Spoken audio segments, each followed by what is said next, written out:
అందరికీ శనార్థి ఆడలకు మంగళారతి. ముందుగా ఏముంటాయి మనం ముచ్చటాల నెత్తిరాతలు గీతలే కదా. చూడు హెడ్లైన్స్. రాజీనామా ఎందుకు చేయాలంటుండు సీఎం రేవంత్ సారు. చదువుల శాఖను సక్కదిద్దినందుకేనా అన్నాడు ముఖ్యమంత్రి గారు. ఫోటోలకు వీడియోలకు పోజులు పెడుతుండు మంత్రి వివేక్ వెంకటస్వామి. ఇట్లా బూట్లు తొడుక్కొని బురదల పోయి చూసినందుకు ఫలం ఏమి? ఇంజనీరింగ్ చదివిన వాళ్ళను క్రిమినల్ వేస్ట్ అన్నాడు మళ్ళీ ముఖ్యమంత్రి. వాళ్ళు కాదు నువ్వే క్రిమినల్ వేస్ట్ అన్నాడు తెలంగాణ మాజీ మంత్రి. మీది బాధకు కొడుతున్న వానలతోని వస్తున్నాయి బాగానే వరద నీళ్లు. కడెం ప్రాజెక్టు నిండిపోయి పొంగి పొర్లుతున్నది చూడుండ్రి ఫుల్లు. పోయింది నర్సంపేట ఎమ్మెల్యే పెద్ది సుదర్శన్ రెడ్డి సారు పానము. ఇక లేడని ఎరకై కండ్ల నీళ్లు పెట్టుకుంటుర్రు ఆయన అంటే ఇష్టపడే జనం. దినం 18 గంటలు పని చేసుకుంటా ఎగురంతో బడి పిల్లలకు బాధలనేటి లేకుండా చేసినందుకు నన్ను చదువుల మంత్రిగా రాజీనామా చేయమంటురా అని ముఖ్యమంత్రి రేవంత్ సార్ అనుకొచ్చిండు. చదువుల శాఖ శత్రువులు ఉందనే కదా అందరు అంటున్నది అంటే ఇగో సీఎం సార్ చెప్పేది కూడా నుండ్రి. ఈరోజు కొంతమంది అంటున్నారు, నిన్న మన కొందరు మాట్లాడుతూ ఉంటే తెలంగాణలో విద్యాశాఖకు పూర్తి స్థాయిలో మంత్రి లేడు, అర్జెంటుగా రేవంత్ రెడ్డి గారు పూర్తి స్థాయి మంత్రిని విద్యాశాఖకు నియమించాలని. నేను మిమ్మల్ని అడుగుతున్నా, పర్ఫామ్ చేసినందుకు నేను విద్యాశాఖ నుంచి తొలగాల? అయ్యా ముఖ్యమంత్రి సారు మరి అంతగానం ఎడ్యుకేషన్ డిపార్ట్మెంట్ను ఏమేలుము చేసిర్రు ఆ ముచ్చట కూడా చెప్పుర్రి. లేకపోతే నర్సరీ ఎల్కేజీ యూకేజీ ఇంట్రడ్యూస్ చేసి నర్సరీ నుంచి 12th క్లాస్ వరకు బ్రేక్ఫాస్ట్ ఇచ్చినందుకు నేను తొలగాలనా? లేదంటే 14 సంవత్సరాలు మీ ప్రమోషన్స్ మీ ట్రాన్స్ఫర్స్ లేకపోతే 23,000 మందికి ప్రమోషన్లు ఇచ్చి 30,000 పైగా టీచర్లను ట్రాన్స్ఫర్స్ చేసినందుకు విద్యాశాఖ మంత్రిగా నేను తొలగాలనా? మీరు పెట్టిన బ్రేక్ఫాస్ట్ స్కీమ్ సురువు చేసిన తెల్లారి నుంచే బడుల పొంట బంద్ అయ్యే. అయినా బోదిక్కు సర్కారు బడుల సవలతులు చక్కగా లేవు. పిల్లలకు ఒంటికి రొంటికి పోయేందుకు కూడా పాయకాన్లు బాత్రూమ్లు చక్కగా లేవని రాష్ట్రంలో పిల్లలంతా రోడ్ల మీదకి వచ్చి లొల్లి చేస్తుంటే వినిపిస్తలేదా? ఇంకా ఏమైనా చెప్తారా? ఏం తీసుకున్నా? నేను విద్యాశాఖ తీసుకున్నా. రోజు తిట్లు తినాలి, కానీ ఆ తిట్లు పడకుండా ఉండాలంటే కాపాడాల్సింది మీరే. లేదు అంటే మీరు అందరు కలిసి తీర్మానం అనేది ఎవరికన్నా ఇస్తాం, మీరు కోరుకున్న వాళ్ళకి ఇస్తా శాఖ. అయ్యా రేవంత్ సారు మీరు ఎగురంతో పని చేస్తే మిమ్మల్ని ఎందుకు తిడతారు? మీ పనితనం ఎట్లున్నదంటే చెప్పేటి ధర్మశాస్త్రాలు సొచ్చేటి ఏమో గుడిసెలు అన్నట్టే ఉన్నది. మీరు చదువుల శాఖనే చక్కగా నడిపిస్తే మరి ప్రైవేట్ స్కూళ్ళు ఎందుకు ఉంటున్నట్టు? పిల్లల అవ్వయ్యలకు పైసలు ఎక్కువ ఈ ప్రైవేట్ స్కూళ్ళల్లో వేస్తుర్రా అంటుర్రు ఈ ముచ్చటిన్నోళ్ళు. కార్మిక మంత్రి వివేక్ వెంకటస్వామి సార్కు ఫోటోల మీద ఉన్న యావా వీడియోలకు పోజులిచ్చుడు మీద ఉన్న సోయి అసలు వానలు పడి వరదలు పొంగుతుంటే ఆగమవుతున్న ఊళ్ళ మీద లేదట. అగో అట్లే ఉల కనిపించనే బాలన్న అంటే ఆయన పర్సనల్ కెమెరామెన్కు ఫోటోలు ఎట్లా తీయాలనో డైరెక్షన్ ఇస్తున్న వివేక్ సార్ వీడియో ఒకటి అట్లనే వైరల్ అవుతుంది. కావాలంటే మీరు కూడా చూడుర్రి, కామెంట్ చేయర్రి. అగో కాళ్ళకు బూట్లు వేసుకొని బురదల నడుచుకుంటూ వస్తున్న కార్మిక మంత్రిని చూసినరా ఏమంటుండో?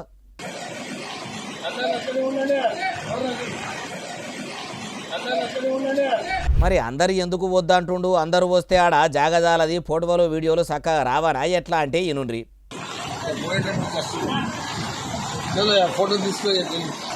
ఫోటో తీసుకోవయ్యా జల్ది అన్నాడా? అంతటితో ఆగకుండా ఏమన్నాడో అది కూడా ఇనుండ్రి.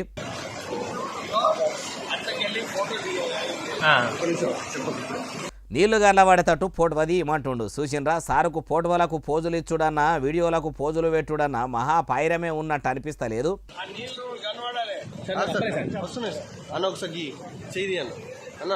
నీళ్లు కనబడకుండా ఉన్నోళ్ళంతా అడ్డం నిలబడి ఉంటే మళ్ళా నీళ్లు కనబడాలి అంటే కెమెరామెన్ కూడా అట్లనే సార్ తీస్తా అని ఆయన తిప్పల ఆయన పడుతుండు. ఇక ఈ వీడియో ఇప్పుడు ఇంటర్నెట్లోకి ఎక్కే వరకల్లా అప్పట్లో ఒసై రాములమ్మ అని ఓ సినిమా వచ్చింది యాదికున్నదా? అలా ఓ పాట ఉంటుంది కూడా యాదికున్నదా? ఏందంటే అది ఎన్నడు రాని లీడరు గుడిసె ముందుకొచ్చిండు, అంగిస్తరి జడకుండా తట్టనెత్తి నెత్తుకుండు, పేపర్లో ఫోటోలకు పోజులిచ్చి దిగుతుండు లచ్చులో లచ్చన్న అనే పాట యాదికొస్తుందని కామెంట్ల మీద కామెంట్లు పెట్టుకుంటా నవ్వుకున్నోలే కానీ నవ్వుకోనోళ్ళు లేరు. అయ్యా వివేక్ వెంకటస్వామి సారు అంటే మీరు ఆడదాకా పోయింది వరద నీళ్లు చూసి ప్రజలకు బాధలు రాకుండా చూసేదందుకు కాదా? ఫోటోలకు వీడియోలకు పోజులు పెట్టేదందుకేనా అంటుర్రు ఈ ముచ్చటిన్నోళ్ళు. ఇంజనీరింగ్ చదువుకునే స్టూడెంట్స్ను ముఖ్యమంత్రి Yanamala Revanth sir criminal waste అంటుండు. అగో ఓటుకు నోటు దొంగ కేసుల ఇరికింది, జైలుకు పోయింది, క్రిమినల్ కేసుల్లో ఉన్నది సీఎం రేవంత్ సార్ కదా. అయితే గీతే ఆయన క్రిమినల్ వేస్ట్ అవుతాడు కానీ విద్యార్థులు క్రిమినల్ వేస్ట్ అవుడు ఏంది అంటే ముఖ్యమంత్రి సారు మాటలనే ఇనుండ్రి. సంవత్సరానికి 1,10,000 మంది ఇంజనీరింగ్ గ్రాడ్యుయేట్ సర్టిఫికేట్ తీసుకొని వస్తారు. మీరు ఆ పిల్లలకు అప్లికేషన్ ఇచ్చి వాని ఉద్యోగం కోసం అప్లికేషన్ ఫిలప్ చేయమని ఈయనరా ఇంజనీరింగ్ చదువుకున్న పిల్లలకు అసలు కొలువుకు ఎట్లా దరఖాస్తు పెట్టుకోవాలో ఎరకలేదట, అంత అద్మానంగా ఉంటారట. మరి కాంగ్రెస్ పార్టీలో గెలిచిన ఎమ్మెల్యేలకు, ఎమ్మెల్సీలకు, మంత్రులకు, ముఖ్యమంత్రికి కూడా కొలువుకు దరఖాస్తు ఎట్లా పెట్టుకోవాలనో ఎరికేనా? అంతెందుకు ప్రమాణ స్వీకారం ఎట్లా చేస్తుందో అది కూడా పురాగి ఎరికేనా? చూడకుండా చదువుతారా?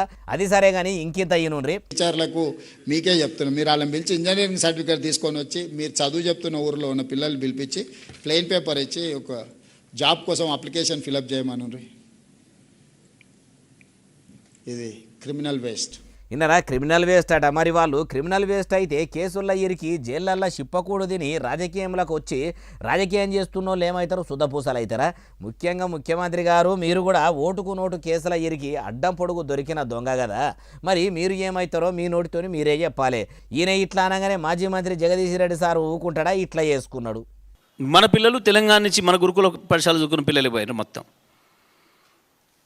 కానీ మూర్ఖులకి ఏమర్థమవుతుంది? చదువు విలువ ఏమర్థమవుతుంది?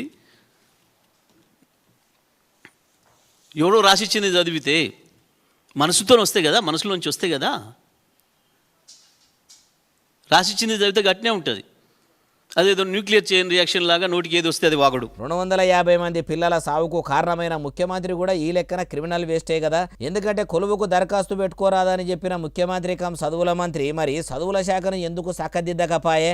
అంతమంది సావుకు కారణం అయ్యిందంటే ఆయన కూడా క్రిమినల్ వేస్టే కదా అంటారు ఏ ముచ్చటిన్నోళ్ళు.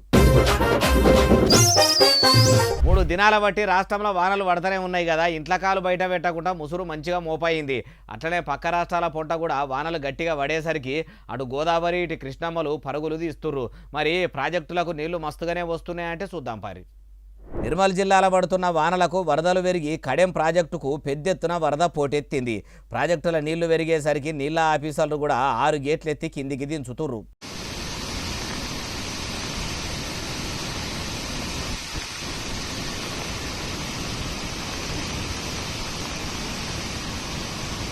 మొన్నటిదాకా రిజర్వాయర్లలో నీళ్లు చక్కగా లేవు, తాగేదందుకు కూడా తన్లాటలు తప్పాయని కాంగ్రెస్ లీడర్లు దొడ్డు పొడుగు మాటలు అన్నారు.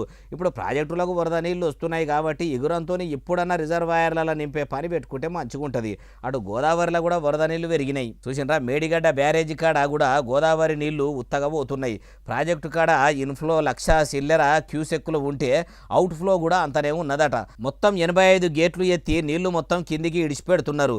ఇదే ముచ్చట మీద కారు పార్టీ లీడర్ కం మాజీ మంత్రి శ్రీనివాస్ గౌడ్ సారు ఇట్లా అనుకొచ్చిండు. మరి జూరాల నుంచి కింద ఉన్నటువంటి అన్ని రిజర్వాయర్లు, అన్ని పంప్ సెట్లు ఆన్ చేసుకోవాలి. అన్ని పంప్ సెట్లు ఆన్ చేసుకొని అన్ని రిజర్వాయర్లు నింపుకోవాలి. అధికారులు ఏమంటున్నారంటే తాగునీటి అవసరాలు మాత్రమే మేము నీళ్ళు ఇస్తాం, పంప్ చేసుకుంటాం, వ్యవసాయానికి నీళ్ళు ఇవ్వం అనే రీతిలో మాట్లాడుతూ ఉన్నారు. దాదాపు 45-50 వేల క్యూసెక్ల నీళ్ళు నిన్న పవర్ జనరేషన్ పైన నీళ్ళు వదులుతున్నారు కానీ మరి ఉన్న రిజర్వాయర్లను నింపాలనేటువంటి పంపులు ఆన్ చేయాలని మాత్రం విస్మరించిండు.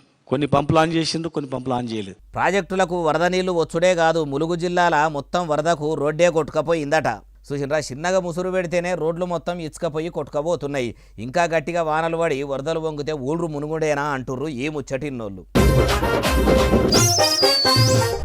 మొన్న గుండె నొప్పితోని యశోద దావకాల పడ్డ నరసంపేట మాజీ ఎమ్మెల్యే పెద్ది సుదర్శన్ రెడ్డి సార్ ఉన్నాడు కదా. అగో ఆయన ఇక ఈ లోకంలో లేకుండా అయ్యిండు. అగో డాక్టర్లు కూడా మంచిగానే ఉండు 72 గంటల్లో చెప్తామని అన్నారు. కొనాకరికి పానమే పోయిందా అంటే పోయిందట. పెద్ది సారోళ్ళ ఇంటోళ్ళ దుఃఖం చెప్పరాకుంటున్నది ఉండదా మరి. నరసంపేటలో ఆయన అభిమానించే అభిమానుల కానుంచి ఆయన వెనకపొంట నడిచే కార్యకర్తల దాకా పెద్దిసారు జల్దిన గోలుకోవాలి, మళ్ళా మునుపడి మనిషోలే మనందరి నడమల తిరగాలి అని మస్తు అనుకుర్రు. ఇక సుదర్శన్ రెడ్డి సార్కు ఛాతి నొప్పి లేచింది. హనుమకొండ నుంచి హైదరాబాదులున్న యశోద దావఖాన కేసుకొచ్చిరన్న ముచ్చట ఎరకగానే ఖుద్దు మాజీ ముఖ్యమంత్రి కేసీఆర్ సారు కూడా ఎర్రబల్లిలున్న ఫామ్ హౌజ్ నుంచి యశోద దావఖానకు పోయి పరామర్శించి పానమెట్లున్నదో డాక్టర్లను కూడా మంచిగా అరుచుకొని మంచిగా ట్రీట్మెంట్ చెయ్యిండ్రని చెప్పిండు. కేటీఆర్ సారు, హరీష్ రావు సార్ అయితే దినం గంటకు డాక్టర్లకు ఫోన్లు చేసుకుంటా పెద్దిసారు పానం ఎట్లున్నదని అడిగి తెలుసుకుర్రు. అందరు అన్ని తీవ్ర తిప్పలు పడ్డ డాక్టర్లు తాకతుకు మించి దానిలాడినా ఏం లాభం, ఆఖరికి ఆయన ఈ లోకంలో లేకుండానే పోయిండు. ఏం చేస్తాము, పెద్దిసారు ఈడికి అవసడు కొచ్చుకున్నట్టున్నాడు. ఇక ఆయన లేడన్న ముచ్చట ఎరకైన కాన్ నుంచి కారు పార్టీ లీడర్లు అయితే ఇది కలనా నిజమా? కల అయితే బాగుండు అనుకుంటుర్రట. చూడుండ్రి మనిషికి ఎప్పుడు ఎట్లా సావు వస్తుందో ఎవరు ఊహించలేరు. అందుకే బతికినన్ని దినాలు 10 మందిలా మంచిగా పేరు తెచ్చుకుంటే పెద్దసార్ను యాది చేసుకున్నట్టే యాది పెట్టుకుంటారు అంటుర్రు ఈ ముచ్చటిన్నోళ్ళు.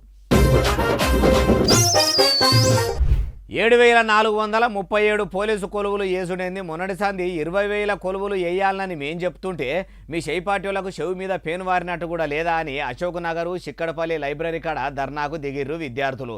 వాన పడుతున్నా కూడా లెక్క చేస్తలేరంటే వాళ్లకు ఎంత బాధ ఉన్నదో ఇది చూస్తేనే అర్థమవుతుంది.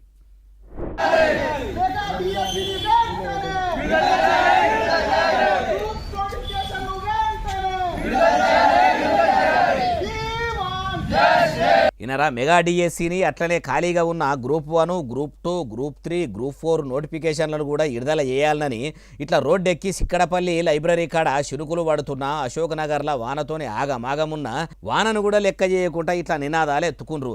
అయ్యా మలి ముఖ్యమంత్రి యనమల రేవంతాలు సారు ఎందుకు సారు నిరుద్యోగులను ఇట్లా గోసబుచ్చుకుంటుర్రు? ముసురులో కూడా వాళ్ళ బాధలు చెప్పుకుంటుంటే మీకు గింత కూడా కనికరం అనిపిస్తలేదా?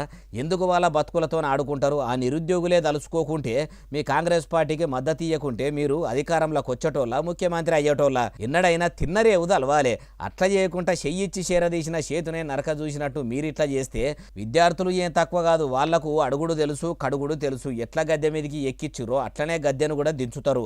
ఈ ముచ్చటంతా విద్యార్థి నాయకుని నుంచి ఎదిగిన మీకు తెలియంది కాదు, యాద్ చేస్తున్నాం అంతే. ఆడదాకా రాకముందే ఆ 19,000 కొలువులట ఫస్ట్ ఎయ్యండ్రి. లేకుంటే దేశంలో అయిన కాక్రోచ్ ఉద్యమం లెక్కనే తెలంగాణలో కూడా నిరుద్యోగులు కొలువుల కొట్లాట సురువు చేస్తే మీ కాంగ్రెస్ కొంప మునిగే కాడికి వస్తుంది. గాంధీ భవన్లా గంగరాలు తేలుతాయి అంటుర్రు ఈ ముచ్చటిన్నోళ్ళు.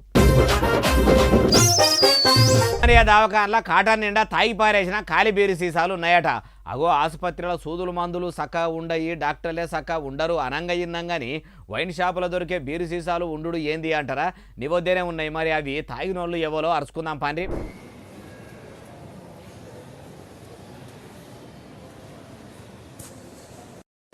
చూసినరా హైదరాబాద్ ఉన్న ఉస్మానియా ఆసుపత్రి ఇది. అండ్లనే ఇగో ఇట్లా కాటన్లో పెట్టి పెట్టిండ్రట. డాక్టర్లు ఇచ్చే మత్తు సూదులు తప్ప మత్తు పానీయాలు అస్సలే దావకాన్లకు తీసుకురావద్దని కానూను కూడా ఉన్నది.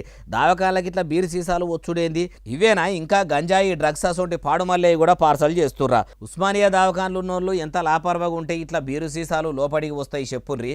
అయ్యా దావకాన్ల మంత్రి దామోదర రాజనరసింహ సారు, మీరేమో మీ ప్రజలు సర్కారు దావకాన్లకు వస్తారా అంటారు.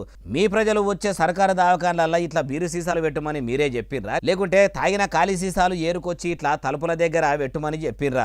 దావకాన్లలో సౌలతులే సక్కగలేవని పేషెంట్లు పరిశాన్ అవుతుంటే ఇప్పుడు ఈ మందు బాటలతో ఇదో పరిశాను. అసలు ఇవి ఉస్మానియా దావకాన్లకు వచ్చేదందుకు కారకులు ఎవరో కావాలనే తెచ్చిర్రా? లేకుంటే డ్యూటీలకు వచ్చే డాక్టర్లు పేషెంట్లకు సూదులు మందులు ఇవ్వకుండా ట్రీట్మెంట్ చక్క ఇవ్వకుండా మంచిగా సాటుగా అర్రాల కూర్చొని ఆడళ్లతోని పరాష్కాలు ఆడుకుంటా మంచిగా మత్తుల మునిగి తేలుతుర్రా? తమరు ఎంక్వైరీ చేయిస్తేనే ఈ బాటల్లో భాగోతం బయటపడేటట్టు ఉన్నది. మార్పు అంటే ఏమో అనుకున్నాం కానీ మలి సర్కారు ఏలుబడిలా ఇంత మార్పు వస్తుంది అనుకోలేదంటుర్రు ఈ ముచ్చటిన్నోళ్ళు. అప్పుడప్పుడు కొంతమందిని చూస్తే ఏమనిపిస్తుంది అంటే పుక్యానికి వస్తే పిరాయిలు కూడా ఇడిచిపెట్టారు అటే చేస్తారు. అగో వాళ్ళే మన కొందరు రాజకీయం లీడర్ల లెక్క పీనిగల మీద పేలాలు ఏరుకునే బాపతాయే అట్లా పడితే అంటారా? మీరు అట్లా అంటారనే ఇగో వీడియో కూడా పట్టుకొని వచ్చినా మీరే చూడుండ్రి, చూసినాక ఏమంటారో అనుండ్రి.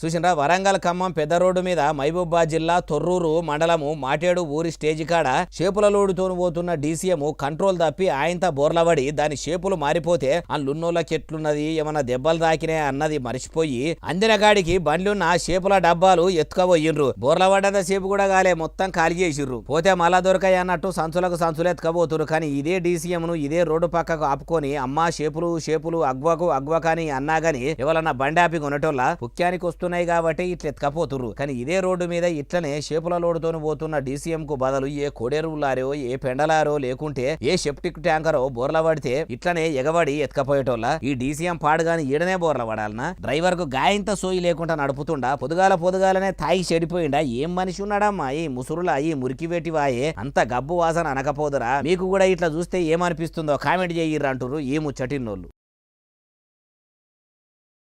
జయశంకర్ భూపాలపల్లి జిల్లా కాళేశ్వరంలో చేపల వాన పడుతుందట. ఏ ఊకే బాలన్నా చినుకుల వాన పడుతుంది కానీ చేపల వాన పడు ఏంది? మొగుల మీద ఏమన్నా సముద్రం ఉన్నదా? ఆడ చేపలు పెరిగేదందుకు సముద్రానికి తూటుపడి చేపలు భూమి మీద పడ్డాయా అని మాత్రం అనకుండ్రి. కావాలంటే ఇగో చూడుండ్రి పడుతున్నాయట.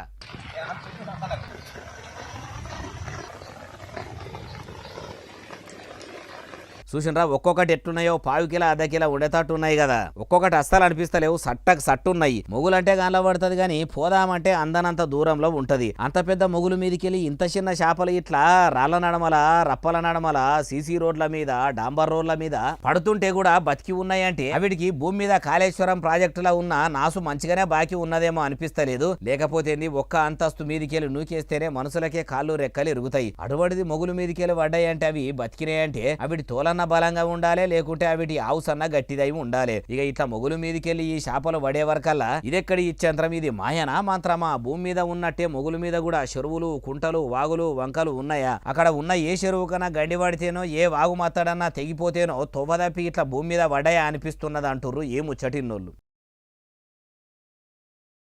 ఓ ఎలక బంగారం దుకాణాల పడి వజ్రాలతోని ఒదిగిచ్చిన ఉంగురాలు ఎత్తుకపోతున్నదట. ఏ ఊకాయ బాలన్నా ఉంగురాలు ఎత్తుకపోయి అదేం చేసుకుంటుంది? దొంగల గురించి చెప్పబోయి దొంగ ఎలక అని ఫ్లోలో చెప్తున్నవేమో అనుకునేరు. నేను అన్నది నిజమే, మీరు ఇన్నది నిజమే. వీడియో కూడా తెచ్చిన. దొంగ ఎలక చూడరు ఎంత హుషారున్నదో.